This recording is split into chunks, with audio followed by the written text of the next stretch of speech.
महाकारुणिक तथागत गौतम बुद्ध, परम पूज्य डॉक्टर बाबासाहेब आंबेडकर यांना माझा त्रिवार वंदन। और यहाँ पर उपस्थित भक्तगण, इन्हें मेरा प्रणाम। और यहाँ के सभी उपस्थित सभी को मेरा प्रेम पूर्वक जय भीम। आज का विषय है महिलाओं का बुद्ध विहार संस्कृति निर्माण में महिलाओं की भूमिका क्या है। अभी फिलहाल देखा जाए तो महिलाएं किसी भी क्षेत्र में पीछे नहीं है। ये बोल सकते हैं कि पुरुष प्रधान है उनके आगे महिलाएं अभी जा चुकी हैं। तो आज का विषय ये है कि मुझे लगता है कि बुद्ध विहार ये केवल धार्मिक स्थल नहीं है, बल्कि ये धम्म, शिक्षा, नैतिकता और समानता और सामाजिक जागरूकता का केंद्र होता है। सिर्फ विहारों में जाके पूजा वंदना नहीं हो सकती, यानी उसके लिए ही विहार नहीं है। तो वहाँ पे एक दूसरे की बातचीत होना जरूरी है और वो बातचीत की देवान घेवान एक दूसरे के साथ बहुत जरूरी है। बुद्ध विहार संस्कृति का अर्थ यह है ऐसी जीवन पद्धति जो करुणा, प्रज्ञा, मैत्री और समानता के आधारित है। इस संस्कृति के निर्माण और विकास में महिलाओं की भूमिका प्राचीन काल से ही अत्यंत महत्वपूर्ण है। जैसे कि भगवान बुद्ध के काल से ही भगवान बुद्ध ने उनके काल में ही महिलाओं को ज्यादा प्राधान्य दिया था। महिलाएं बुद्ध विहार में धम्म प्रवचन, बुद्ध वंदना, ध्यान और धार्मिक कार्यों में सक्रिय भाग लेती है।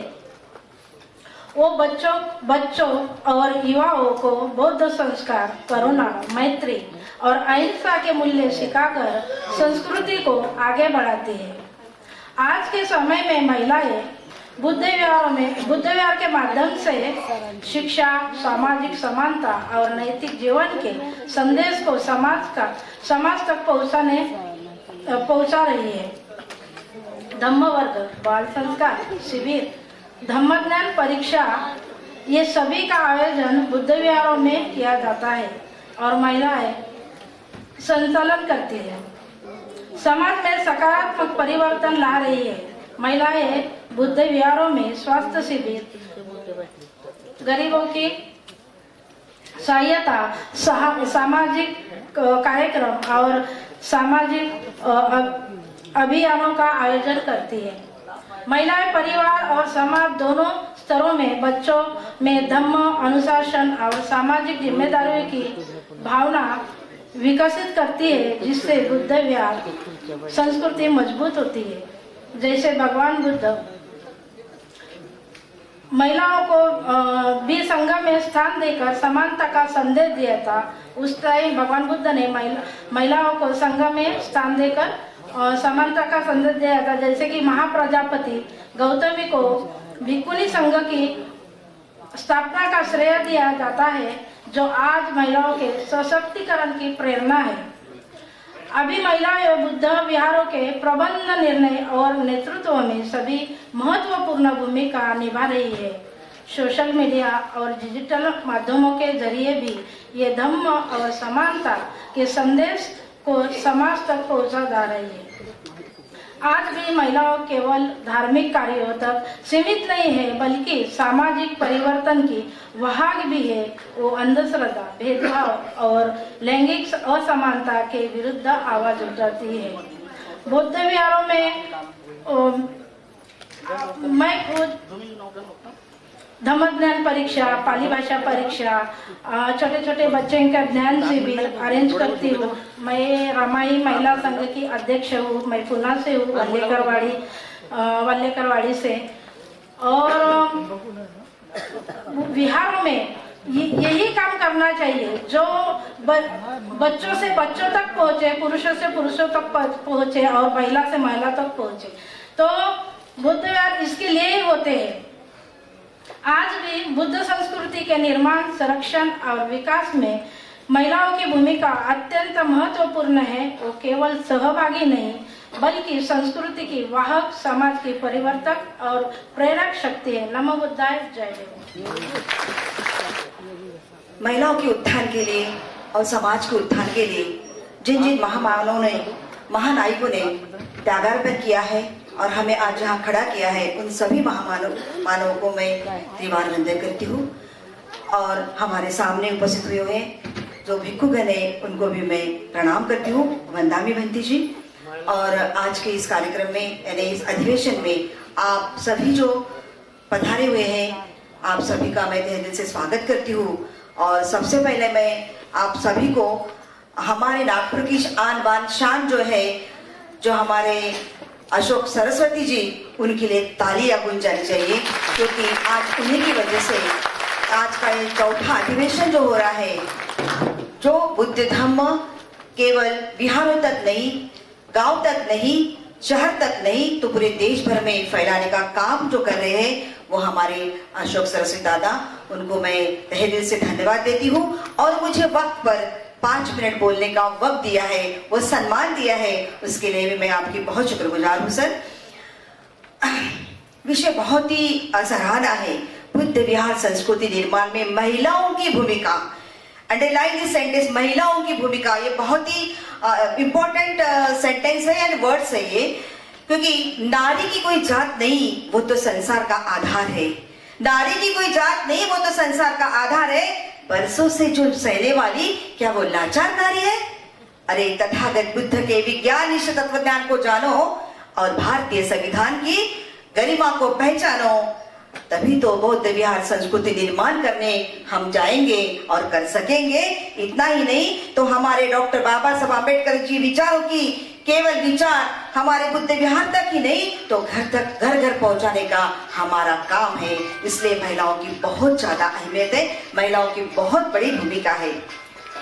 5 मिनट का वक्त है, मैं 2-3 बातें कहना चाहूंगी, क्योंकि टाइम नहीं है, नहीं तो बहुत से एग्जाम्पल देना चाहती थी। लेकिन एक बात है कि हमारे परम पूज्य डॉक्टर बाबा साहब अम्बेडकर जी ने महिलाओं पर बहुत विश्वास रखा था। बाबा साहब कहते हैं कि महिलाओं की मैं मेरे समाज की प्रगति मेरे महिलाओं के प्रगति के से मौजमाप करता हूँ। मैं थोड़ा इधर उधर हो सकती मराठी, आप समझ सकते हो, मैं उससे मौजमाप करता हूँ। उसकी जो महिलाएं की प्रगति जितनी है, उतनी मेरी समाज की प्रगति होगी। इसलिए हमारे महिलाओं को बहुत बड़ी जिम्मेदारी डॉक्टर बाबा साहब ने दी है। उसके पहले तथागत गौतम बुद्ध ने, यानी हमारा पहला मुक्ति दिन होगा तो महाप्रजापति गौतमी ने जहाँ पे अपना भिक्षु संघ निर्माण किया है, वो हमारा पहला मुक्ति दिन है महिलाओं का। उसके बाद तो फुले जी ने हमारे साथ हमारे महिलाओं के अस्तित्व लिए पढ़ाई का जो योगदान दिया है। और उसके बाद तो भारतीय संविधान में डॉक्टर बाबा साहब आम्बेडकर जी ने, परम पूज्य महामानव डॉक्टर बाबा साहब आम्बेडकर जी ने हमारे स्त्री पुरुष समानता का संविधान में निर्देश किया है। इसलिए महिलाओं को अस्तित्व है, लेकिन महिलाओं को अस्तित्व पहचानना चाहिए, उसको उसके खुद से लड़ाई करनी है। दूसरे के ऊपर दोष देने की कोई जरूरत नहीं। ये मैं खुद मेरे अनुभव से बताती हूँ, क्योंकि तुमको यदि करना होगा तो अगले अपने घर में, अपने परिवार में क्या करना है, ये वो महिला ने सोचना चाहिए। तभी वो ये जो बौद्ध संस्कृति है, वो अपने बच्चों से, अपने घर से और पहले अपने आचरण से, क्योंकि पहले मराठीमध्ये म्हणतात आधी आचरा मग निचरा, आचरण करणार नाही आणि म्हणून आम्ही तुम्ही करा, त्याचा प्रभाव कधीच पडत नसतो। आणि म्हणून पहले हम आचरण करेंगे, तभी हम हमारे बच्चों को, हमारे अवती के आजू बाजू के जो लोग हैं, हमारा विहार है, हमारा समाज है, वहां तक हम ले जा सकते हैं। और हम आचरण करेंगे तो उसका प्रभाव पड़ सकता है, अदरवाइज वो प्रभाव नहीं पड़ सकता। इसलिए तथागत गौतम बुद्ध ने जो कह दिया है, अभी बहुत सी छोटी छोटी बातें हैं। हमें मालूम है हमारा व्यासपीठ नहीं है, मेरी सभी बहनें यहाँ पर बैठी है जिन्होंने अभी तक बहुत अच्छी बात यहाँ पर रखी है। ये हमारा प्रज्ञापीठ है, ये हमारा व्यासपीठ नहीं है। छोटे छोटे लफ्ज हमको डिलीट करना है हमारे डिक्शनरी से, ये भी हमारी संस्कृति है। ये संस्कृति हमने जानना चाहिए। हम हमारे घर में, अभी मैं एक रिसेंट एग्जांपल देना चाहती हूँ, और मैं यहाँ पे डॉक्टर जांबुले सर बैठे हैं, उनको भी मैं धन्यवाद देती हूँ कि उनकी वजह से हम यहाँ तक आ गए आज, तो उनको भी मैं धन्यवाद देना चाहती हूँ इस मंच पर से। तो ये जो है हमारा संस्कृति निभाना है। संस्कृति ये बात नहीं है कि हम विहार में जाए, क्योंकि हम नौकरी वाले हैं, हम विहार में हर रविवार भी नहीं जा सकते, लेकिन उससे भी विहार न जाने के बाद भी हम विहारों जैसा काम समाज में कर सकते हैं। ये भी सब महिलाओं ने ध्यान में रखना चाहिए। एक बात मैं मेरे घर की बताना चाहती हूँ। मेरे नाती का बर्थडे था, तो हम हमारे होटल में जाते हैं, केक कटवाते हैं, हम कुछ बहुत एंजॉय करते हैं। बट मैंने इस बार सोचा, जब तक हमें मैच्योरिटी नहीं है तब तक ठीक है, लेकिन जब हमें धम्म समझने लगा तो वो धम्म का काम हमें हमारे घर से हमारे आजू बाजू के लोगों तक लेके जाना चाहिए। इसलिए हमने अभी उसका बर्थडे था 21 फरवरी को, तो मैंने उसका बर्थडे केळझर के विहार में किया। वहां पे पूरे 70 शामनेर बच्चे हैं, जो कि चौथी से लेके तो 12वीं तक, और मैंने अपने बच्चों के हाथों से वो बच्चा जब परोसता है, जब बच्चा देखता है, संस्कार किए नहीं जाते, संस्कार अपने आप होते हैं, अपने आचरण से होते हैं। वो बच्चा जब देख रहा था कि नहीं ये 70 सामने कहाँ से, कोई गांव से, कोई शहर से आए हैं, वो जब वो देखता है तो उसके दिमाग में वो कुछ ना कुछ तो रहता है, क्योंकि बचपन के संस्कार बहुत जल्दी मिटते नहीं। दूसरी बात, मेरा 2.5 साल का पोता है, उसके हाथ से मैंने पूरे शामना को डॉक्टर बाबा साहब अम्बेडकर जी का किताब जो है, वो किताब मैंने सबको दिया है, उसके हाथ से दिया है। तो ये जो संस्कार है, ये जो आपने यहाँ पे लिखा है कि बुद्ध विहार संस्कृति में महिलाओं की भूमिका, ये बुद्ध विहार संस्कृति में महिलाओं की भूमिका जब घर से चालू करेगी तो वो बुद्ध विहार तक जाएगी, समाज तक जाएगी, और ये बहुत जरूरी है। इस तरह का बुद्ध धर्म का तत्व ज्ञान हमें पालने की जरूरत है, पहले खुद में अंतर्यामी करने की जरूरत है, तभी हम बाहर कर सकते हैं। इसलिए मैं जाते जाते यही बोलूंगी, क्योंकि जो हमारा तत्व ज्ञान है, वो तत्व ज्ञान किसी तो भी बोला है, उद्घाटन सत्र बहुत ही सराहना हुआ है, बहुत ही अच्छा हुआ है, और बहुत से लोगों ने हिंदी में बात की है, 1-2 लोग छोड़े तो बहुत से लोगों ने हिंदी में बात की है। तो ये जो हमारा कारवा है, जो आगे आगे बढ़ते जाने वाला है, ये बुद्ध का तत्वज्ञान है। तो ये तत्वज्ञान लोगों तक जाने के लिए ऐसी सेमिनार, ऐसे अधिवेशन होना जरूरी है। और किसी ने बोला है कि आप, बहुत लोगों ने बोला है कि आप अकेले सिंगल पर्सन आए हो आदमी लोग। मैं बोलती हूँ कि नहीं, बाबा साहब ने बोला था, हम नहीं बोलते, बाबा साहब ने बोला था हर पुरुष ने अपने पत्नी को लेकर जाना चाहिए कोई भी कार्यक्रम में। तो आप लोगों की बहुत बड़ी जिम्मेदारी है अपने पत्नी को लेकर आने की। दूसरी बात, अभी तो और ज्यादा परिवर्तन हुआ है, मैं खुद से अनुभव से बताती हूँ। अभी एक दिन पूरण मेश्राम साहब बोल रहे थे, अशोक सरस्वती, हमारा 1942 का प्रोग्राम था कि महिलाओं ने वही डॉक्टर बाबा साहब का उन्होंने सेंटेंस बोला था, तो मैंने बोली अभी तो इतना परिवर्तन हुआ है, अभी आदमी को अपनी वाइफ को लेके आने की जरूरत नहीं, हम वाइफ लोग हमारे आदमी को लेके आते हैं अभी। तो ये परिवर्तन हमें करना चाहिए, तो मैंने किया है, इसलिए मैं ठाम के बताती हूँ कि ये परिवर्तन हमें करना चाहिए। तो इस तरह का परिवर्तन यदि हम कर सकते हैं, हमें डॉक्टर बाबा साहब अम्बेडकर जी का बहुत विश्वास था, ये करना जरूरी है। आप सभी इस पर ध्यान दोगे, ऐसा ही कहकर मैं सभी को धन्यवाद देते हुए मैं 2 लाइन कहना चाहती हूँ कि हमारा बुद्ध का तत्व ज्ञान कोई नहीं मिटा सकता। कितने बार मिटाने की कोशिश की, लेकिन डॉक्टर बाबा साहब ने हमें फिर से वो प्रदान किया है, तो अभी वो मिटना नहीं चाहिए। इसकी जिम्मेदारी हम सभी की है। बौद्ध है कोहिनूर जगत का, बौद्ध है कोहिनूर जगत का, खो न जाए संभालो उसे, रत्न ये अनमोल निराले दिल के पास रखो इसे, रत्न ये अनमोल निराले दिल के पास रखो इसे। धन्यवाद। जय बुद्ध, जय भीम, जय संविधान, जय विज्ञान। महाकारुणी तथागत गौतम बुद्ध, बोधिसत्व डॉक्टर बाबा साहब अम्बेडकर जी, और इन्हीं विचारधारों में जो महामानव महामाताएं, इन सबको मैं पहले इन सब का स्मरण करती हूँ। ये इतना बड़ा सभागृह भरा हुआ दिखाई दे रहा है, राष्ट्रीय अधिवेशन है ये, बुद्ध विहार समन्वय समिति का बुद्ध विहारों का 4था राष्ट्रीय अधिवेशन, 4था राष्ट्रीय अधिवेशन, और इतने बड़े स्वरूप में सरस्वती जी मैं आपको सैल्यूट करती हूँ। बहुत टाइम लगता है नहीं तो इतने ज्यादा लोगों के पास पहुंचने के लिए, लेकिन इन्होंने बहुत कम समय में पूरे राष्ट्र में ये विचार फैलाया है। अभी जो हमें आपने सुना कि ये जो हमारी महिलाएं हैं, हमारी बहना है, इन्होंने अपनी बातें आपके सामने रखी। एक से 101 बढ़िया काम करने वाली है और इनके सत्र का अध्यक्ष पद मुझे सौंपा गया। एक्चुअली क्या होता है कि ये जो धम्म से हम क्या सीखते हैं, तो यही हम सीखते हैं कि मान अपमान की बातों से बियॉन्ड हमने सोचना चाहिए। यहाँ एक मध्य प्रदेश से बहना आई, बहुत सारी बातें बताई इन्होंने। एक 5-7 मिनट में मैं मेरी बात रखती हूँ आपके सामने।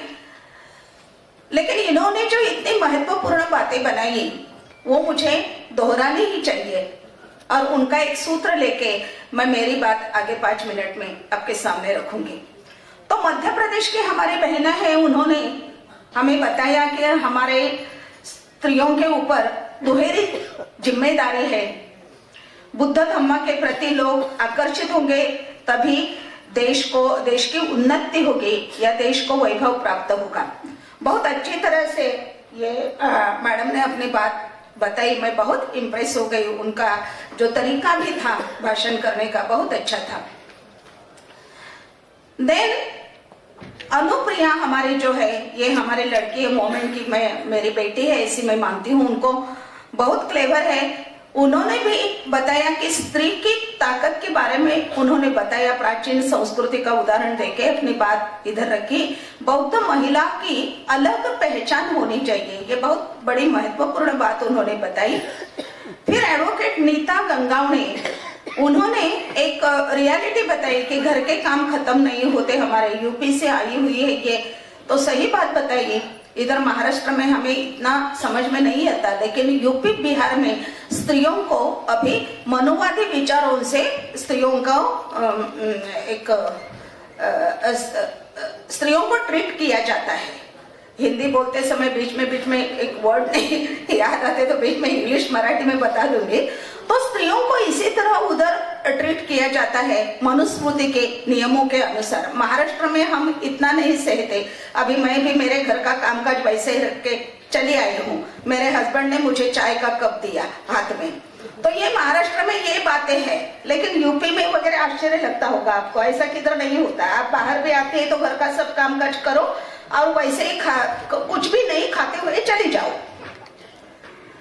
लेकिन महाराष्ट्र में इतना नहीं होता। ये भी है महाराष्ट्र में कि मोमेंट में काम करने वाले लोग उनके घरों में ही ये चित्र दिखता है। तो मेरे हस्बैंड मोमेंट में काम करने वाले एक सच्चे कार्यकर्ता है, इसलिए ये चित्र मेरे घर में दिखता है। तो सबके घर में ऐसा चित्र दिखना चाहिए, ये भी मैं बात इसके साथ में बोल देती हूँ। उसके बाद इधर छायाताई दोड़े, इन्होंने बहुत अच्छा बताया कि जागरूकता होनी चाहिए, बुद्ध पढ़ना चाहिए, बिहारों का अच्छा मॉडल बिहारों को बनाना होगा। बहुत महत्वपूर्ण बात बताई आपने छायाताई। शीलाताई जांभूलकर दिल्ली से आई हैं, उन्होंने भी बताया है कि राष्ट्रीय अधिवेशन है तो राष्ट्र को साथ लेके चलना है। मुझे लगता है आज पूरा राष्ट्र अगर इधर दिखाई नहीं दे, व्यावहारिक भी कुछ प्रॉब्लम्स है, लेकिन बहुत सारे प्रतिनिधि हमें दिखाई दे रहे हैं। और एक रंजना भागवत जो पुणे से आई है, उन्होंने भी बहुत सारी बातें इधर रखी है कि जो स्त्रियों को संस्कृति की वाहक बताया है। वो जो हमेशा हम सैद्धांतिक लेवल से जब बताते हैं तब यही बात हम बताते हैं और यही समझ लेनी चाहिए हमें। वीणा राव है, डॉक्टर वीणा राव नागपुर के, उन्होंने भी बहुत बड़ी बात यहाँ बताई कि महिलाओं के ऊपर विश्वास रखना चाहिए। महिलाओं की प्रगति पर समाज की प्रगति गिनी जाती है। ये बाबा साहब का जो सेंटेंस है वो सेंटेंस उन्होंने बताया हमें, और यही एक अपनी अपेक्षा व्यक्त की है। तो इसी तरह संस्कार आचरण से कैसे होते हैं ये भी उदाहरण ये हमारे बहना ने हमें बताया। अभी ये जो हमारी बहना ने ये सब बातें बताई, खुद के अनुभव के ऊपर बताई, इसका मैं एक सूत्र लेके एकदम थोड़ी समय में मेरी बात रखना चाहती हूँ। तो मुझे लगता है इसका सूत्र क्या है? इसका सूत्र मुझे ऐसा लगता है कि बाबा साहब आम्बेडकर ने जो 1927 में आम्बेडकरी स्त्री मूवमेंट की शुरुआत की, मैं ऐसा मानती हूँ, यानी अभी इधर हमारे महाराष्ट्र में स्त्री मुक्ति के 50 साल ये मनाए गए, लेकिन तभी से मेरे मुंह में यही बात थी कि स्त्री मुक्ति के 50 साल होने दो। जागतिक स्त्री मुक्ति जो है 1975 में जो शुरू हुई उसके 50 साल हुए और बड़ी धूमधाम से ये इधर महाराष्ट्र में उसका समारोह हुआ। मैं भी गई थी। परिवर्तनवादी विचार जिधर जिधर बताए जाते हैं उधर हमने जाना चाहिए, उपस्थिति हमारी होनी चाहिए। लेकिन उसी समय मैं ये बात हमारी बहनाओं को बताती थी, अभी भी बताती हूँ, कि हमारी जो मूवमेंट है, स्त्री मुक्ति की मूवमेंट, अम्बेडकरी स्त्रियों की मूवमेंट, ये मूवमेंट को 50 सालों से ज्यादा साल हुए हैं। तो 100 साल हुए हैं हमारी अम्बेडकरी स्त्री मुक्ति मूवमेंट जो है उसको 100 साल हुए हैं। और अभी 2027 में हमने वो 100 साल बहुत सारे राष्ट्रीय स्तर पर बहुत धूमधाम से मनाने चाहिए। अंजलि ताई, हमने ये ध्यान रखना चाहिए और मैं हमारे सब बहनों को बताती हूँ। तो कैसे इकट्ठा आना, क्या कैसे काम करना, हम सोचेंगे। अभी मैंने अनुप्रिया को धीरे से बताया कि एक ये लो, नोटबुक लो और इधर सबके फोन नंबर ले लो। हमने सबके फोन नंबर लिए हैं। हम सब इकट्ठा मिलकर ये कैसा करेंगे सोचेंगे।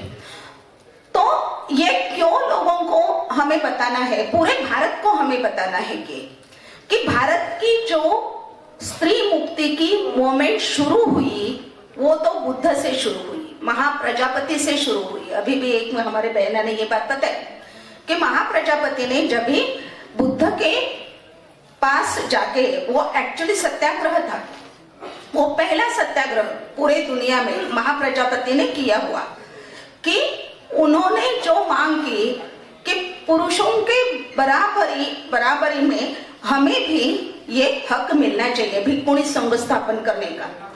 और बुद्ध पहले व्यावहारिक कारण देके परमिशन नहीं दे रहे थे, लेकिन महाप्रजापति ने ठान लिया कि नहीं, हमें ये परमिशन चाहिए ही। और जब तक ये परमिशन मिलती नहीं तब तक वो बुद्ध के पास जाती रही और तीसरे टाइम जब तक परमिशन मिलती नहीं तब तक वहीं से वो हिली नहीं। पहला लॉन्ग मार्च जो है, अपनी मांग के लिए लॉन्ग मार्च करना, वो महाप्रजापति ने पूरे दुनिया में महाप्रजापति का लॉन्ग मार्च है। और अपने मांग के लिए ये अच्छे तरह से, अच्छे मार्ग से, संवैधानिक मार्ग जिसको हम बोलते हैं, तो अच्छे मार्ग से अपनी मांगे पूरी कर लेना, जिसको हम सत्याग्रह बोलते हैं, वो सत्याग्रह भी दुनिया में पहला महाप्रजापति ने किया है। तो ये हमारा पहला स्त्री मुक्ति का पहला आंदोलन ये है। और उसके बाद आधुनिक युग में स्त्री मुक्ति का अगर पहला आंदोलन हुआ है एक सब स्त्रियों को लेके, ये बाबा साहब आम्बेडकर ने 1927 में 25 दिसंबर 1927 में किया है। वहाँ बहुत सारी महिलाएं थी। उसके पहले हम सत्यशोधक मूवमेंट का भी नाम लेते हैं, लेकिन बाबा साहब आम्बेडकर का जो अम्बेडकरी मूवमेंट है वो 1927 से शुरू हुआ है, 25 दिसंबर 1927 से। अभी ये मूवमेंट से हमें क्या सीख मिली है, क्या बताया है? तो एक दो जो घटना है, एक हमारी बहना ने भी अभी बोली कि मनुस्मृति का दहन करना, और मनुस्मृति में जो स्त्रियों को या इंसान को, स्त्रियों के बारे में बोलते हैं हम लोग, इसलिए मैं स्त्रियों के बारे में बताती हूँ कि स्त्रियों को जो अधिकार नकारे थे मनुस्मृति में, इसलिए वो मनुस्मृति को जलाया। और उसके बाद उसका जो दूसरा एक क्या पड़ाव या टप्पा हम मराठी में बोलते हैं, तो उसका दूसरा पड़ाव या उसका परिणाम, उसकी मंजिल, ये मंजिल जो है ये है संविधान का निर्माण। संविधान में हमने मनुस्मृति ने जो नाकारा वो बाबा साहब आम्बेडकर ने हमें संविधान में दी है। ये संविधान में जो हक दिए हैं, वो संविधान में जो मूल्य दी है, वो संविधान के मूल्यों को, मूल्यों की पहचान, या उसको हम बोलेंगे कि संविधान संस्कृति। मैं उसको संविधान संस्कृति ऐसा वर्ड यूज करती हूँ। तो ये जो संविधान संस्कृति है, ये संविधान संस्कृति में जो मूल्य है, संविधान में जो मूल्य है, ये मूल्य हम देखेंगे, जैसे समता है, बंधुता है, विज्ञान निष्ठा है, लोकशाही है, धर्मनिरपेक्षता है, ये जो मूल्य है संविधान के, ये मूल्य हम देखेंगे तो उसका नाता हमें बौद्ध संस्कृति में दिखाई देता है। बौद्ध धर्म में हमारा उसका एक ये नाता हमें दिखता है। यानी धम्म संस्कृति और संविधान संस्कृति ये दो अलग है ही नहीं।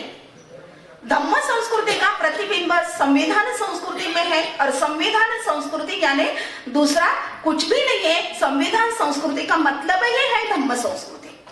मेरा तो सैद्धांत एक बहुत बड़ा एक आर्टिकल भी लिखा हुआ है, अभी उसके ऊपर मेरा भाषण भी हुआ था। अभी इसके ऊपर हमें बोलना नहीं है, टाइम लगेगा, लेकिन उसको लेके मैं आगे आती हूँ कंक्लूजन में कि हमने क्या करना चाहिए ये लेके कि धम्म की जो संस्कृति है, बुद्ध ने जो बुद्ध धम्म के नाम से बुद्ध धम्म की जो मूल्य है, ये जो बाबा साहब अम्बेडकर ने हमें उसकी पहचान करा दी, तो ये जो मूल्य है, ये मूल्य हमें विहारों का निर्माण करके बच्चों तक पहुंचानी चाहिए। और विहारों का निर्माण यानी विहार ये मुख्य केंद्र है धम्म संस्कृति। और मैं आगे जाके बोलती कि संविधान संस्कृति का भी निर्माण करने के लिए सामाजिक स्तर पर उसका निर्माण होने के लिए सामाजिक स्तर पर वो फैलने चाहिए ये संस्कृति के मूल्य। इसलिए उसका जो मुख्य केंद्र है वो मुख्य केंद्र विहार है, ऐसा मैं मानती हूँ। और विहार का निर्माण करना वो स्त्रियों के हाथ में भी है, पुरुष भी है, लेकिन स्त्रियों के हाथ में भी है। कैसा है स्त्रियों के हाथ में? मैं एक उदाहरण देती हूँ। मैं हमेशा हम बोलते हैं कि हमारे बहना ने भी अभी बताया कि संस्कृति का वाहक है स्त्रियां। मैं उसे हमेशा सांस्कृतिक सत्ता ऐसा वर्ड यूज करती हूँ कि सांस्कृतिक सत्ता जो है ना, ये सांस्कृतिक सत्ता हमेशा स्त्री के हाथ में रहती है। और सांस्कृतिक सत्ता ये सब सत्ता का एक प्रमुख ये है, यानी मुख्य सत्ता जो है, सब सत्ता हासिल करने के लिए शुरू में जो चाहिए मुख्य सत्ता चाहिए वो सांस्कृतिक सत्ता चाहिए। इसलिए अभी हम देखते हैं, अभी ये विषय नहीं है लेकिन एक वाक्य में मैं बताती हूँ कि अभी ये राजसत्ता है, ये जो राजसत्ता हाथ में लिए हुए हमें दिखती है, अभी ये राजसत्ता हाथ में लेने के लिए उनको 30-40 साल पहले उन्होंने सांस्कृतिक सत्ता प्रस्थापित करने के लिए कदम उठाए थे। ये हमारे ध्यान में नहीं आते ये बातें, लेकिन ये सच है। तो अभी हमने भी जो हमें राजसत्ता, दो बातें बताई, एक हमारे बहना ने कि बाबा साहब अम्बेडकर ने 2 बातें बताई थी, उसमें से राजसत्ता हमें हासिल करनी है। लेकिन राजसत्ता अगर हमें हासिल करनी है तो उसका जो मार्ग है वो सांस्कृतिक सत्ता के यहाँ जाता है। इसलिए ये सांस्कृतिक सत्ता हमें हासिल करनी है, और सांस्कृतिक सत्ता हासिल करने के लिए स्त्रियों के ऊपर विश्वास रखनी चाहिए। 1 मिनट में मैं मेरी बात अभी खत्म करती हूँ। इसका एक मैं उदाहरण अभी देती हूँ कि इसका निर्माण कैसा होता है। विहारों का निर्माण करने के लिए स्त्रियां, अब हमारी बहनें कैसे अपना एक अपना पार्टिसिपेशन ये कैसा होता है, इसका एक उदाहरण हमने अभी एक अम्बेडकरी आई करके एक ग्रंथ लिखा था, और उसने हमारे ये सामने बैठी है हमारी सिंधु ताई रामटेके, मेरी सहेली है, उनकी माँ ने उनको कैसे पढ़ा के लिखा के उनको किस तरह एक काबिल पर्सन बनाया। स्त्री ऐसा नहीं, पर्सन शब्द प्रयोग में यूज करती हूँ, उनको एक काबिल पर्सन बनाया। तो ऐसे स्त्रियों का मैंने एक ये लिखा, एक मंगाया था राइटिंग, उनमें हमारे अंजलि ताई सालवे भी है, और 42 लेडीज का एक बहुत बड़ा ग्रंथ अम्बेडकर आई करके आया है। तो सिंधु ताई रामटेके के राइटिंग में कि जो बहुत लोगों को अच्छी लगती है, अच्छा लगता है वो आर्टिकल, उसमें उन्होंने उनकी जो मम्मी है, ज्यादा पढ़ी लिखी नहीं थी वो, लेकिन वो मम्मी को मालूम पड़ा था बाबा साहब अम्बेडकर के मूवमेंट के जो कालावधि है वो कालावधि के है वो, तो उनको मालूम पड़ा था कि अगर हमारे बच्चों को अच्छे संस्कार देना चाहिए तो हमारे गांव में विहार निर्माण करना चाहिए। और विहार निर्माण का तभी तो इतने पैसे नहीं थे, नौकरियां नहीं थी। तो क्या किया उन्होंने कि गांव में एक मुट्ठी इसका आटा कलेक्ट किया, इकट्ठा किया वो आटा, और आटा बेच के पैसा जमा किया और बिहार का निर्माण किया इतने उन्होंने। कितनी बड़ी बात है ये कि सिंधु ताई राम टेके की मम्मी, उनकी माँ तभी के जमाने की। तो मेरी माँ ने तो घर में बुद्धा और बाबा साहब की फोटो रखी थी। वो अनपढ़ थे, उनको ये बौद्ध तत्व ज्ञान वगैरह कुछ मालूम नहीं था, लेकिन इमोशनली वो बाबा साहब ने जो बताया वो हमें करना चाहिए। बाबा साहब ने बुद्ध धम्म हमें दिया है, बाबा साहब ने बताया कि बुद्ध धम्म का आचरण घर में होना चाहिए। तो चलो, उन्होंने इमोशनल लेवल से अटैच हो गई वो भावना से, और उन्होंने अपने अपने घर में, अपने अपने गांव में किसी तरह बुद्ध धम्म का आचरण करने के लिए हमने काम करना चाहिए, ये उनके ध्यान में था। और अभी हम तो सब पढ़े लिखे हैं, अभी हम क्या करते हैं वो बताने का ये टाइम नहीं है, लेकिन हम नवरात्र में भी नाचते हैं, नौ रंगों की साड़ियां भी पहनती है, हम गणपति के यहाँ भी जाते हैं और क्या क्या करते हैं ये मालूम है हमें। या किचन में हम कुछ देवी देवताओं का फोटो रख के वहां भी पूजा करते हैं, ये भी हमें मालूम है। तो बात ये है कि ये जो संस्कृति है हमारी कि बौद्ध संस्कृति, ये बौद्ध संस्कृति बिहार से शुरू होती है, अपने अपने घरों से शुरू होती है, और घर घर में ये संस्कृति फैलाने का काम बिहार में जो शुरू होता है, ये बिहार अपना केंद्र है। बिहार यानी सिर्फ इतना ही केंद्र नहीं, वो भी बात मैं बताती हूँ, थोड़ा बुरा नहीं मानना कि बौद्ध संस्कृति का मतलब क्या है। बौद्ध संस्कृति का मतलब यानी खाली मंत्र का पठन जैसा होता है वैसा त्रिचरण पंचशील का पठन करो, बुद्ध और धम्म का पठन करो, परित्राण पाठ ले लो, व्हाइट मंगलसूत्र पहनो, ये बुद्ध धम्म नहीं होता। अगर इसी तरह से हम बुद्ध धम्म का सिर्फ आचरण सीमित रखें तो इसका मतलब हम दूसरे धम्म से लेके ये धर्म प्रकार है, यानी इसको मैं धर्म संस्कृति में ऐसा वर्ड यूज करती हूँ। तो हमें जो ये बौद्ध धम्म है, विहारों से हमें सिखाने वाला जो बौद्ध धम्म है, वो विहारों से बच्चों को सिखाया जाने वाला बौद्ध धम्म ये मूल्यों का होना चाहिए। और ये जो मूल्य है, जो संविधान में बताए हुए मूल्य जो धम्म में है, उसमें समता है, उसमें बंधुता है, उसमें लोकशाही मूल्य है। छोटे बच्चों का भी आदर करो, उसकी भी बात मानो, घर में स्पेशली होना चाहिए। ये है विज्ञानवाद है, अंधश्रद्धा से कंप्लीटली मुक्ति। ये जो मूल्य है, ये मूल्य किसी कथा के आधार से बताओ, गानों के आधार से बताओ, किधर डांस नृत्य के आधार से बताओ बच्चों को। मैंने खुद ये काम किए हैं। तो इसी तरह से हमें ये मंदिरों में लाइब्रेरी होनी चाहिए। हमारा मंदिर मुझे बहुत बड़ा महंगा बुद्ध की मूर्ति इतना सीमित नहीं। मैं बोलती बुद्ध की मूर्ति छोटी हो तो भी चलेगा, लेकिन लाइब्रेरी बड़ी हो। अशोक सरस्वती जी की ये बातें हमने ये संस्कृत अपना विहारों का जो निर्माण है तो ये होने चाहिए। अभी मैंने एक बोली है, किसी ने तो जिम्मेदारी लेनी चाहिए, ये अपना अनुप्रिया कि एक जो प्रोजेक्ट हाथ में लेते हैं हम आम्बेडकर स्त्री संगठन का, एक हमारा ये है कि प्रोजेक्ट हाथ में लेना, डॉक्यूमेंटेशन करना। तो उसमें ये एक डॉक्यूमेंटेशन की बात बताती है, अभी जाहिर तरीके से बोल रही हूँ, कोई जिम्मेदारी लेता है तो ले लीजिए कि जो बिहार है वो बिहार संस्कृति करके एक प्रोजेक्ट ले लो, गांव गांव में घूमो, बिहार कैसे बने हैं उसकी हिस्ट्री ले लो, और ये बिहार अभी चलते कैसे है उसकी भी हिस्ट्री ले लो। नहीं तो ऐसा नहीं होना चाहिए कि खेती के काम करने वाले मेरे मायके में जो बिहार बना है तो खेती में मजदूरी किए हुए मेरे बहनों ने भी पैसा दिया है, वो बिहार बना है। अभी वो जो बिहार बना है वो बिहार में कौन क्या करता है? बच्चे लोग उधर जाके पत्ते तो नहीं खेलते, बच्चे लोग उधर जाते खेलते तो नहीं, उधर जाके कोई भिक्खू कब्जा तो नहीं करता कि ये बिहार मेरा है, अभी ऐसा करके कब्जा तो नहीं करता।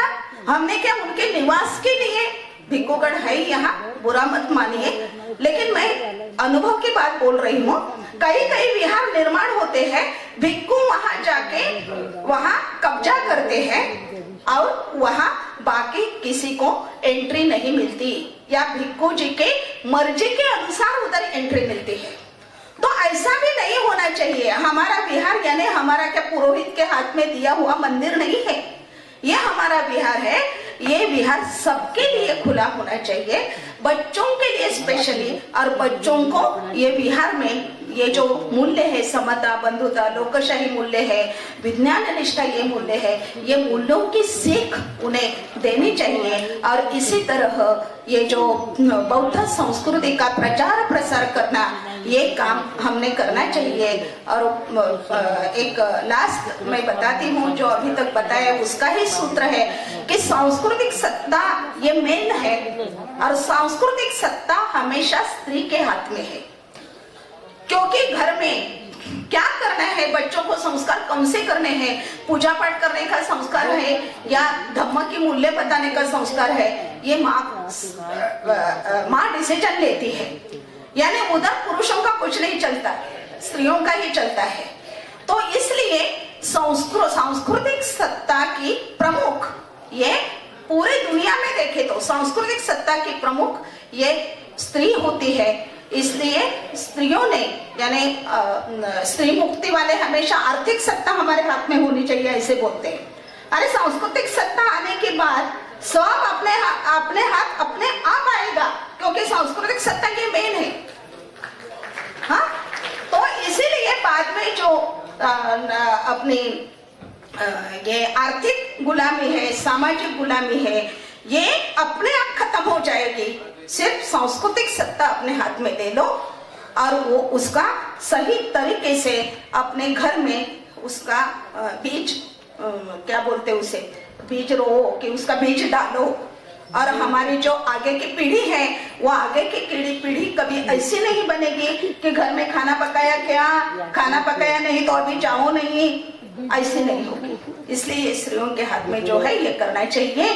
हमारे अशोक सरस्वती जी ने ये जो बौद्ध संस्कृति का प्रचार प्रसार करने का हाथ काम में लिया है, तो उनके लिए एक्चुअली उनके साथ में काम करने वाली कोई लेडी चाहिए थी।